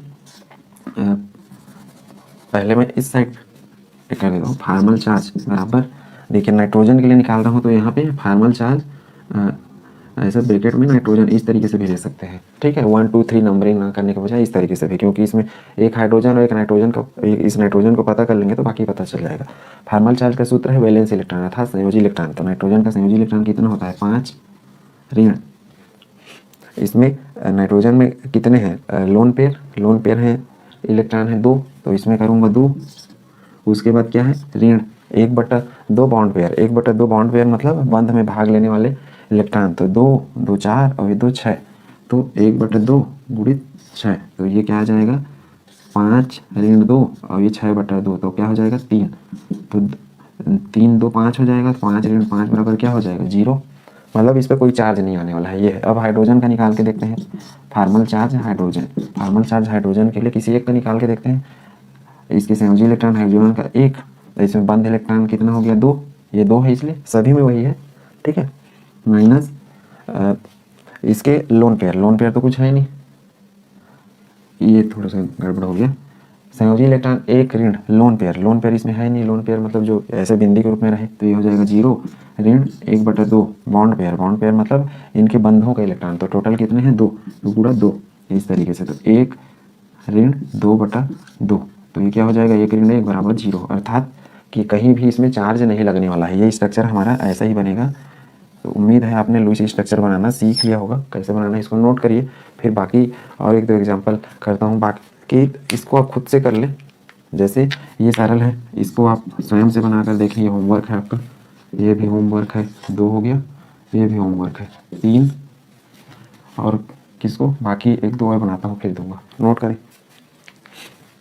नेक्स्ट एग्जाम्पल, उम्मीद है यहाँ तक का चीज़ आपने अच्छे से समझ लिया होगा। देखिए नेक्स्ट एग्जाम्पल में हम लोग अभी ये वाला थोड़ा देर पहले माइनस वाला लिया था हमने पिछले बार, इस बार हम एक प्लस वाला ले लेते हैं। इसको एक एग्जाम्पल तो मैं ये कर चुका, H3O प्लस का 9वां वाला, ठीक है, H3O प्लस, इसको हाइड्रोनियम आयन बोलते हैं। इसका स्ट्रक्चर कैसे डिसाइड करेंगे, तो देखिए सबसे पहले हम N1 याद करेंगे। N1 मतलब इनके संयोजी इलेक्ट्रॉनों की संख्या, ठीक है। संयोजी इलेक्ट्रॉन मतलब ऑक्सीजन का संयोजी इलेक्ट्रॉन कितना होता है, ऑक्सीजन के अंतिम कक्षा में होते हैं कितने 6 इलेक्ट्रॉन, परमाणु क्रमांक इसका होता है 8, इसलिए इसकी अंतिम कक्षा के इलेक्ट्रॉन 6, तो 6 लिखूंगा।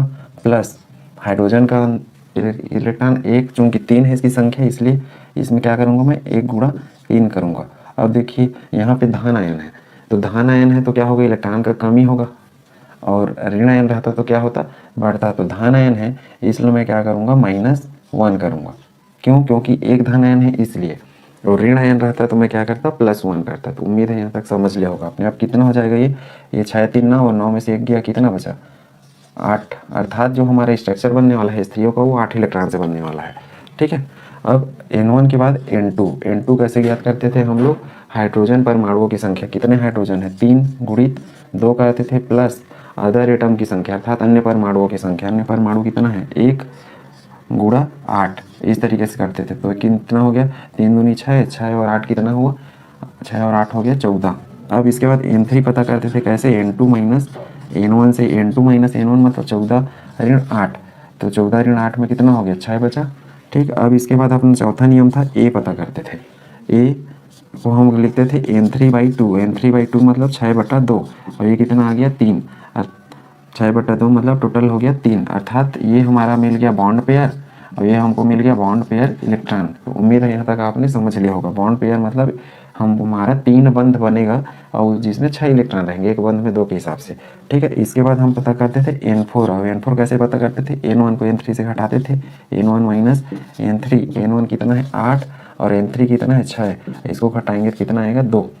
अब इसके बाद हम पता करते थे B को कैसे करते थे N4/2, N4 कितना है 2/2, इस हिसाब से 1, ये क्या हमको मिल गया, ये हमको मिल गया लोन पेयर, अर्थात वे इलेक्ट्रॉन जो बंध में भाग नहीं लेने वाले हैं, अर्थात हमको लोन पेयर 1 मिला और ये क्या है लोन पेयर इलेक्ट्रॉन है। तो उम्मीद है यहाँ तक चीज़ आपने इसको अच्छे से समझ लिया होगा। अब हम स्ट्रक्चर बनाना शुरू करते हैं। देखिए हम इसमें केंद्रीय परमाणु अर्थात सेंट्रल एटम चुनेंगे। सबसे पहले सेंट्रल एटम किसको चुनेंगे, जिसकी विद्युत ऋणात्मकता कम हो सबसे, और साथ में हाइड्रोजन को हमको नहीं लेना है। हाइड्रोजन हमेशा एंड पॉइंट पे जुड़ता है, अंतिम छोर पे जुड़ता है, हमने पढ़ा है नियम शुरुआत में, ठीक है। तो वो नियम आप रिवाइज करके देखें तो बहुत अच्छा समझ में आएगा, ठीक है। तो ये हो गया ऑक्सीजन हमारा, और हाइड्रोजन 3 है तो हम 3 दिशा पे कर देते हैं, 1 हाइड्रोजन 2 हाइड्रोजन और ये 3 हाइड्रोजन। अब देखिए कितने हैं, बॉन्ड पेयर 6, लेकिन बॉन्ड पेयर इलेक्ट्रॉन 6 हैं और हमको बॉन्ड पेयर पे फोकस करना है, 3 बंद है, इसका अर्थ ये है। तो 1 हो गया, 2 हो गया और ये 3 हो गया हमारा, टोटल 2 2 4 2 6, टोटल 6 इलेक्ट्रॉन हुए बॉन्ड पेयर के, ठीक। अब लोन पेयर किस पे एक है। अब लोन पेयर किस पे लगाना है, तो हमको याद रखना है हाइड्रोजन का हमको डुप्लेट कंप्लीट करना है, अर्थात हाइड्रोजन को हीलियम जैसे करना है।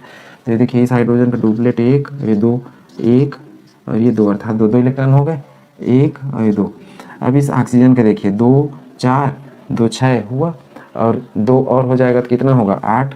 तो लोन पेयर हम इस पे लगा रहे हैं, देखिए एक लोन पेयर इस पे लगा, अब ये हो गया 8। ये हमारी स्ट्रक्चर कंप्लीट बन गया। अब हम डिसाइड करेंगे कि ये जो प्लस चार्ज है वो किस पे लगने वाला है। तो उसके लिए हमको क्या निकालना पड़ेगा, इसके लिए फार्मल चार्ज निकालना पड़ेगा।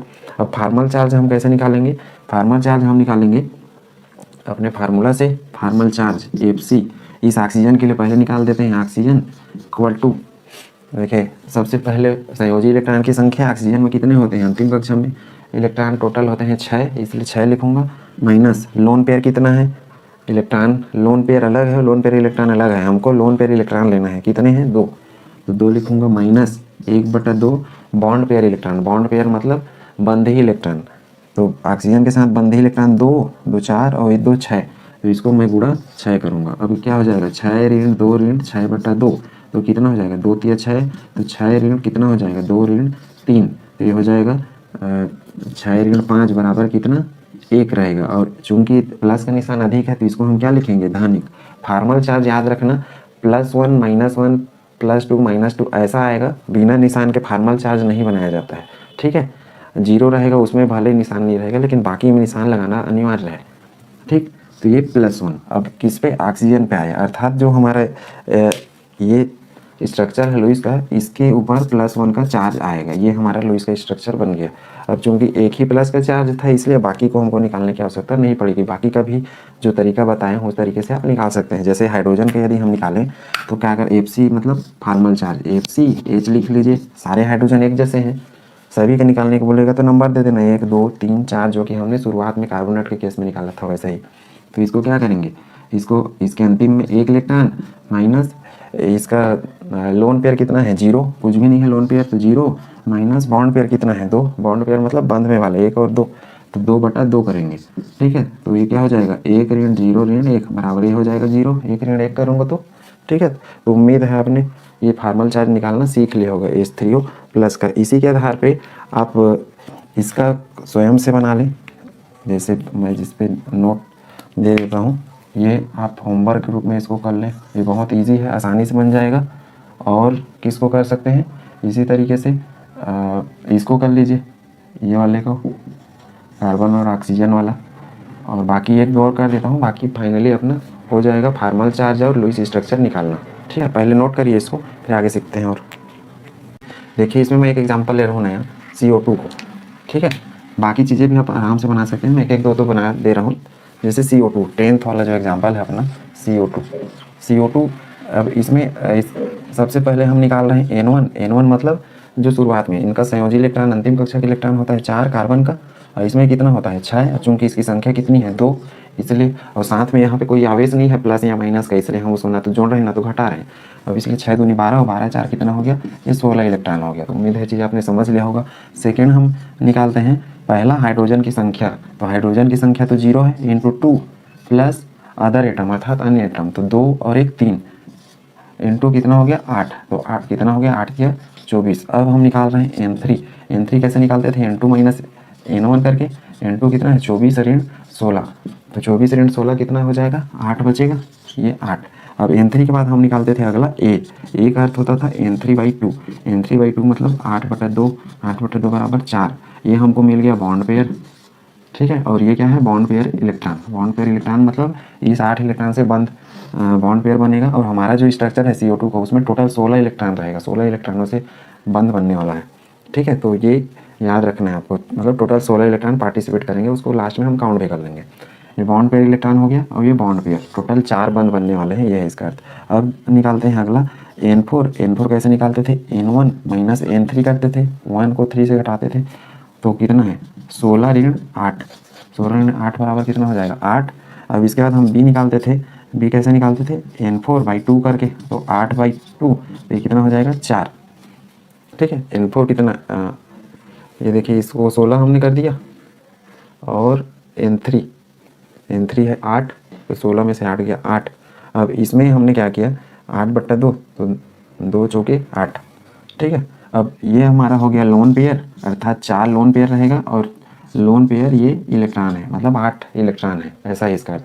मतलब 4 एक्स्ट्रा पड़े रहेंगे और ये 4 बंद बनेंगे। अब इसको कैसे बनाना है CO2 को, देखिए सबसे पहले तो हमको केंद्रीय परमाणु चुनना है, जिसकी विद्युत ऋणात्मकता कम वो केंद्रीय परमाणु रहेगा, अर्थात बीच में बैठेगा, ये होता है इसका। कार्बन और ऑक्सीजन, कार्बन की विद्युत ऋणात्मकता कम होती है इसलिए कार्बन बीच में। अब ऑक्सीजन को दोनों तरफ ऐसा लगा लेते हैं, ठीक है। ऑक्सीजन को दोनों तरफ लगाने के बाद क्या करेंगे, देखिए बॉन्ड पेयर कितने हैं, 4 हैं, तो बॉन्ड पेयर पहले सिंगल सिंगल लगाते हैं। ये एक हो गया, ये 1 2 और ये 2, टोटल 4, 1 2 3 4, ठीक है। अब लोन पेयर देखिए, लोन पेयर कितने, 4 लोन पेयर है। अब उसको हम कैसे डिसाइड करेंगे, हम इनके स्टैक के हिसाब से डिसाइड करेंगे। पहले कार्बन का देखते हैं, देखिए 1 2 3 4 5 6 7 8। ऑक्सीजन का देखिए 1 2 3 4 5 6 7 8, ऐसा कर सकते हैं। इसका 8 हो गया पूरा, 2 लोन पेयर इसमें आ गया। अब 2 और बचा इसमें, 2 लोन पेयर मतलब 2 जोड़ा, 2 4 5 6 7 8। अब ये इसका स्ट्रक्चर है, ठीक है। अब इसमें कोई चार्ज नहीं है तो हम फार्मल चार्ज भी काउंट कर सकते हैं, जो तरीका है अपना, सबका अलग अलग तरीका आपको बता चुका हूँ। उस तरीके से आप सभी का फार्मल चार्ज निकाल सकते हैं, ठीक है। मतलब इनके संयोजी इलेक्ट्रॉन ऋण, इनमें लोन पेयर इलेक्ट्रॉन ऋण 1/2 बॉन्ड पेयर, मतलब कितने बंद है उस हिसाब से, तो सभी का फार्मल चार्ज निकल जाएगा। किसी का भी यदि निकालना चाहे तो आसानी से उस तरीके से। और इसमें अब ये स्ट्रक्चर ऐसा भी बनाया जा सकता है, OC ट्रिपल बॉन्ड O ऐसा। लेकिन यदि 2 स्ट्रक्चर में हमको असमंजस की स्थिति बने, अर्थात हम बीच में अटकने वाली स्थिति में रहें, तो उस स्थिति में क्या करेंगे, हम फार्मल चार्ज निकाल लेंगे। फार्मल चार्ज निकालेंगे तो जिसका फार्मल चार्ज का मान सबसे कम रहेगा, अर्थात बैलेंस वाली स्थिति में रहेगा, सभी तरफ चार्ज इक्वल डिस्ट्रीब्यूट रहेंगे, उसको हम सबसे अच्छा या स्टेबल स्थिति मानेंगे, ठीक है, स्थायी स्थिति। जैसे इस केस में यदि हम करेंगे तो यहाँ पे फार्मल चार्ज इनके अलग अलग हो जाएंगे, और ऐसा यदि केस है तो ऐसे केस में इनके फार्मल चार्ज मतलब डिस्ट्रीब्यूट रहेंगे सभी तरफ इक्वल, ठीक। तो इस टाइप का जो केस रहेगा उसमें फार्मल चार्ज के द्वारा डिसाइड करना है कि कहाँ पे चार्ज का डिस्ट्रीब्यूशन बहुत अच्छा है। जैसे मैं इसका दिखा देता हूँ एक का, जैसे हम इस फार्मल चार्ज ऑक्सीजन का निकालते हैं, फार्मल चार्ज ऑक्सीजन का, इसका क्या हो जाएगा, ऑक्सीजन का 6 ऋण कितना है, लोन पेयर 2 और 2 4, 4 इलेक्ट्रॉन है लोन पेयर के, ऋण बॉन्ड पेयर कितना है 2 और 2 4, तो 4/2, तो ये कितना हो जाएगा, 6 ऋण 4 ऋण 2 बराबर ये हो जाएगा 0, ठीक है। इसका भी 0 हो जाएगा। अब कार्बन का इसी में देखता हूँ, फार्मल चार्ज कार्बन का कितना हो जाएगा, 4 ऋण कितना है इस पर, लोन पेयर 0, बॉन्ड पेयर 2 4 2 6 2 8, 8/2, तो ये कितना हो जाएगा, 4 ऋण 4 बराबर, इसका भी क्या हो जाएगा, 0 हो जाएगा, अर्थात सभी में 0 0 आएंगे, ठीक है। इस केस में फार्मल चार्ज जब निकालेंगे तो, अब फार्मल चार्ज मतलब फार्मल आवेश, हर परमाणु पर जो आवेश होता है वो। अब इनके केस में देखिए, यदि हम ऐसा कर दें इसी चीज़ को, स्ट्रक्चर को, तो क्या होने वाला है।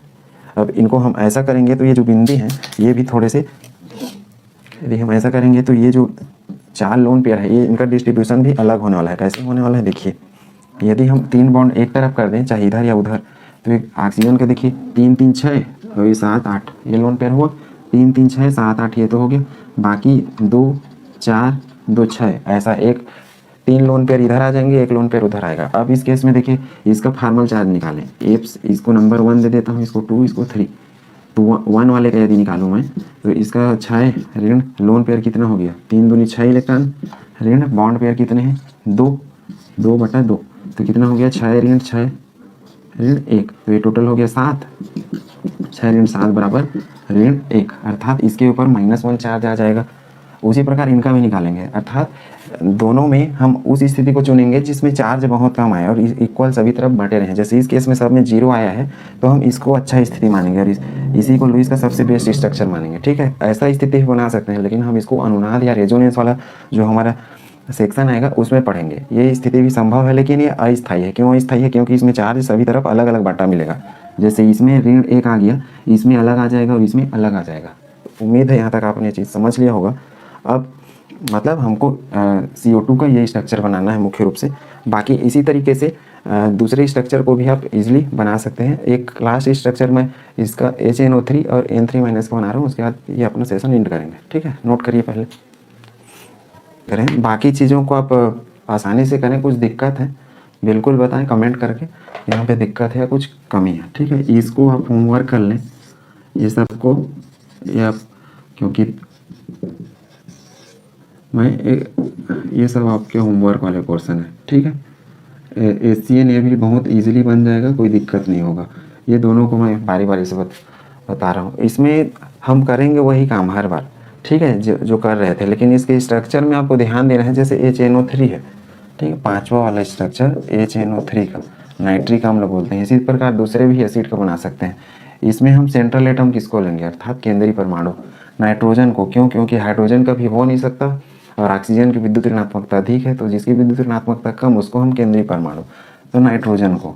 अब इसके बाद देखिए ऑक्सीजन 3 है, तो तीनों दिशा में ऑक्सीजन हम लगाएंगे ऐसे, ठीक है। अब हाइड्रोजन कहाँ पे लगेगा, तो हाइड्रोजन हमेशा एंड पे लगेगा, ना कि इससे डायरेक्ट। हमने एक नियम लिखा हुआ है जो कि मैं स्टार्टिंग बताया हुआ हूँ, जो इस वीडियो के आप उसको रिवाइज करके देख सकते हैं कि हाइड्रोजन हमेशा एंड पे रहेगा, या फिर फ्लोरीन है वो सब भी इनके एंड पे जुड़े रहेंगे। तो इस हिसाब से किसी एक ऑक्सीजन से हम हाइड्रोजन को ऐसा जोड़ेंगे। अर्थात बाकी प्रक्रियाएं वही करनी है आपको, N1 निकालना है, N2 निकालना है, N3 निकालना है, पूरा लास्ट तक निकालेंगे और बन जाएगा। मतलब इस तरीके से इसका स्ट्रक्चर बनेगा, ठीक है। मतलब ऐसा इनको आप सेट करेंगे केंद्रीय परमाणु के लिए। इसी प्रकार N3 माइनस है, अब इसके लिए हम कैसे करेंगे, 3 नाइट्रोजन है इसमें, ठीक है। तो एक नाइट्रोजन से बाकी दोनों नाइट्रोजन को हम ऐसा जोड़ देंगे इस तरीके से। इसी प्रकार ओजोन का रहता है O3 का, तो एक ऑक्सीजन से बाकी दोनों ऑक्सीजन को हम जोड़ देंगे इस तरीके से, ठीक है। और बाकी जो बंद है या फिर जिनमें इलेक्ट्रॉन का डिस्ट्रीब्यूशन है वो आप सही तरीके से गुणा भाग करके डिस्ट्रीब्यूट कर सकते हैं। कहने का अर्थ है कि इनको जब आप बनाएंगे तो पूरा प्रक्रिया जो हम पहले जितने एग्जाम्पल में किए हैं उसी प्रक्रिया से आपको सब कुछ करना है, लेकिन इनका स्ट्रक्चर कुछ इस तरीके से बनेगा। जैसे N3 3 नाइट्रोजन है, तो ऐसे लाइन से जुड़ेंगे एक दूसरे से। ऑक्सीजन वाले हैं तो तीनों, और बाकी सब में अलग अलग आप पूरा इलेक्ट्रॉनों को बैलेंस कर लेंगे, बॉन्ड पेयर कितने हैं, लोन पेयर कितने हैं, और उस हिसाब से फिर इनका सबका फार्मल चार्ज काउंट कर लेंगे। पूरा तरीका वही है सबका। ये सिर्फ मैं केंद्रीय परमाणु कैसे चुनना है और इनका स्ट्रक्चर कैसे लगभग बन जाएगा वो एक ओवरव्यू दे रहा हूँ या रिव्यू दे रहा हूँ, ठीक है। तो उम्मीद है ये चीज़ आपको समझ में आ गया होगा। आज के लिए बस इतना ही। नेक्स्ट हम पढ़ेंगे, उम्मीद है ये चीज़ आपको समझ में आ गया होगा। नेक्स्ट हम पढ़ते हैं कि इसमें अब कमी क्या है, अर्थात लुईस की जो संरचना होती है उसकी कमी क्या है। ये बाकी चीज़ें आप पूरा खुद से अच्छे से कर लें, जैसे ये पूरा खुद से बनाएं, इसमें कोई दिक्कत नहीं होगा इजीली, ठीक है। क्योंकि उम्मीद है वो चीज़ आपने अच्छा से आप सीख लिया होगा 3-4 एग्जाम्पल के द्वारा। कि इसको नोट कर लीजिए। इसके बाद हम पढ़ेंगे कि लुईस का जो संरचना अर्थात स्ट्रक्चर है उसमें कमी क्या है उसके बारे में। अब हम पढ़ रहे हैं लुईस का जो अष्टक अर्थात ऑक्टेट रूल है उसकी कमी क्या है, या फिर उसके अपवाद क्या है, या फिर उसकी सीमाएं अर्थात लिमिटेशन क्या है उसके बारे में। अर्थात इसके पहले हमने जब पिछले वीडियो में पढ़ा था सहसंयोजक बंध, तो उसमें हाइपोवेलेंट, हाइपरवेलेंट ये सब कंपाउंड के बारे में पढ़ा था। तो वही सब इनके अपवाद हैं। एग्जाम्पल के द्वारा इसको समझते हैं। सबसे पहले विषम इलेक्ट्रॉन वाले अणुओं पर लागू नहीं होता। विषम का अर्थ होता है ओड इलेक्ट्रॉन। अब ओड इलेक्ट्रॉन किसको कहेंगे, जैसे NO है नाइट्रिक ऑक्साइड। अब नाइट्रोजन का कितना होता है अंतिम कक्षा में, नाइट्रोजन के अंतिम कक्षा में 5 इलेक्ट्रॉन होते हैं और इसके अंतिम कक्षा में कितने होते हैं 6, तो 6 5 11। अब 11 इलेक्ट्रॉन है तो उनको हम उससे जब स्ट्रक्चर बनाएंगे तो हमको जोड़ा जोड़ा भी नहीं मिलेगा, अर्थात लोन पेयर नहीं मिल पाएगा, सिंगल इलेक्ट्रॉन मिलेगा। तो इस वजह से इसको क्या बोल रहे हैं, विषम इलेक्ट्रॉन पर लागू नहीं होता, लेकिन फिर भी इनके स्ट्रक्चर बन जाते हैं, ठीक है। तो उम्मीद है ये चीज़ आपने समझ लिया होगा। अब कैसे इनकी स्ट्रक्चर बनते हैं, जैसे देखिए नाइट्रोजन और ऑक्सीजन में किसकी विद्युत ऋणात्मकता अधिक होती है, ऑक्सीजन की। तो नाइट्रोजन मेन रहेगा और ऑक्सीजन उसके साइड में रहेगा इस तरीके से। तो जो लोन पेयर रहेगा वो चूंकि लोन पेयर होता है 2 की संख्या में हमेशा, तो यहाँ पे क्या है 1 1 की संख्या में आएगा। क्योंकि यदि ये 10 रहता तब लोन पेयर सही बढ़ता, लेकिन ये तो 11 हो गया। तो 11 हो गया मतलब किसी में सिर्फ 1 इलेक्ट्रॉन मिलने वाला है, अर्थात यहाँ पे जो बचने वाला है कोई इलेक्ट्रॉन वो 1 या 2, 1 या फिर 3 विषम की संख्या में बनने वाला है। तो उस टाइप का स्ट्रक्चर इसके द्वारा संभव नहीं है बनाना, मतलब बन जाता है लेकिन पालन नहीं करता लुईस के अष्टक नियम का, अर्थात 8 इलेक्ट्रॉन नहीं हो पाते सबके पास। दूसरा है अल्प संयोजी। अल्प संयोजी को बोलते हैं हाइपोवेलेंट। हाइपोवेलेंट, हाइपोवेलेंट किसको बोलेंगे, वे परमाणु जिनके पास 8 इलेक्ट्रॉन से कम हो, मतलब जिन परमाणु के पास 8 इलेक्ट्रॉन नहीं होंगे लेकिन फिर भी बनेंगे। जैसे बेरिलियम है, बेरिलियम क्लोराइड का जब स्ट्रक्चर बनाएंगे BeCl2 का, तो ये Cl ऐसा और ये Cl ऐसा। बेरिलियम देखिए इसका परमाणु क्रमांक 4 होता है, अंतिम में 2 इलेक्ट्रॉन, तो ये अंतिम के दोनों इलेक्ट्रॉन उपयोग कर लिए गए। ठीक है। अब एक इलेक्ट्रॉन इसका है, एक इलेक्ट्रॉन इसका है, तो देखिए 2 और 2 4, सिर्फ इसके 4 इलेक्ट्रॉन हो रहे हैं, अष्टक पूरा नहीं हो रहा है। इस हिसाब से इसको बोल रहे हैं हाइपोवैलेंट, अर्थात वो अल्प संयोजी यौगिक जिनमें 8 इलेक्ट्रॉन से कम रहते हैं। उसी प्रकार इनका भी वैसे ही बनेगा। ठीक है, तो उम्मीद है ये चीज़ आप समझ, मतलब इसमें 4 इलेक्ट्रॉन है। उम्मीद है ये चीज़ आपने समझ लिया होगा। इसको हमने कल भी पढ़ा था, हाइपोवैलेंट वाला। अति संयोजी इसको बोलते हैं हाइपरवैलेंट, हाइपरवैलेंट इलेक्ट्रॉन। हाइपरवैलेंट मतलब 8 इलेक्ट्रॉन से अधिक। तो वे परमाणु जिनके पास 8 इलेक्ट्रॉन से अधिक हो जाएंगे लेकिन फिर भी वो यौगिक बना लेंगे। जैसे देखिए जेनान का हमने कल पढ़ा था, बाकी की ये भी उदाहरण है, फास्फोरस पेंटाक्लोराइड SF6 IF7। जैसे जेनान फ्लोराइड, इसका ये फ्लोरीन और ये, और जेनान होता है 18वें समूह, अर्थात जेनान के पास 8 इलेक्ट्रॉन होगा। तो ये हो गया 1 2 3 4 5 6, और इसके बाद क्या रहेगा, एक एक तो इनका रहेगा, तो 2 4 5 6 और 2 इलेक्ट्रॉन हो 7 8। तो इसके पास टोटल 10 इलेक्ट्रॉन हो जाएंगे। कैसे, 2 इलेक्ट्रॉन इनके फ्लोरीन के और खुद इस जेनान का 8 इलेक्ट्रॉन, इस तरीके से इसके पास बन जाएगा 10 इलेक्ट्रॉन, अर्थात 8 इलेक्ट्रॉन से अधिक हो गया, इसलिए इस नियम का पालन नहीं करता। और अणु की संरचना की जानकारी नहीं देती, अर्थात ये सिर्फ ये बताता है कि कितने लोन पेयर या कितने बॉन्ड पेयर बन सकते हैं, अणु का स्ट्रक्चर कैसे बनने वाला है वो इससे नहीं पता चलता है। इसका एग्जाम्पल देखिए, जैसे वाटर हो गया, जैसे HOH, वाटर को हम ऐसा भी लिख सकते हैं और वाटर का स्ट्रक्चर ऐसा भी बनता है। तो ये नहीं बताता कि स्ट्रक्चर कैसे बनने वाला है, अर्थात ये सिर्फ ये बताता है कि लोन पेयर के हिसाब से आप उसको कैसा भी बना लो, आड़ा तिरछा वो बन जाएगा, सिर्फ उनके लोन पेयर और बॉन्ड पेयर सही होने चाहिए। तो इसके चूंकि इसके में एक कमी निकल गया, इसके बाद ही वैलेंस बॉन्ड थ्योरी आया जिसमें कुछ कुछ स्ट्रक्चर के बारे में भी पता चलने लगा। तो आज के लिए बस इतना ही। उम्मीद है चीज़ें आपको अच्छे समझ में आ गई होंगी। फार्मल चार्ज निकालना और जो लुईस का स्ट्रक्चर है किसके लिए, मॉलिक्यूल के लिए अर्थात अणु के लिए या फिर किसी आयन के लिए, वो कैसे बनता है वो भी आपने समझ लिया होगा। नेक्स्ट हम पढ़ेंगे वैलेंस बॉन्ड थ्योरी।